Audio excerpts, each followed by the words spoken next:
সারা রাত বৃষ্টির পর সকালে ছাদ বাগানে উঠে এই ভেজা গাছগুলোকে দেখলে সত্যি মনে এক আলাদা রকমের শান্তি আসে। বর্ষাকাল যদিও গোলাপের সময় নয়, তবুও এই সময় আমাদের গোলাপ গাছগুলোতে প্রচুর পরিমাণ ফুল এবং কুঁড়ি হয়ে আছে। যদিও কিছুদিন পর পরই আমরা এই ফুল আর কুঁড়িগুলোকে কেটে দিই, কারণ বর্ষাকাল গোলাপের ফুল নেওয়ার সময় নয়। এই সময়টা গোলাপ গাছের গ্রোথের সময়।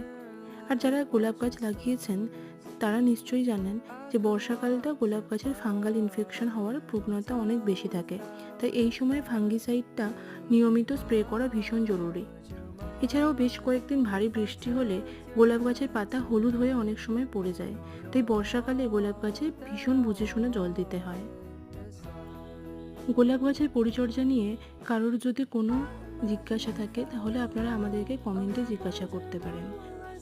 আর এই রকম ভিডিও আরও দেখতে চাইলে চ্যানেলটিকে অবশ্যই সাবস্ক্রাইব করে দেবেন।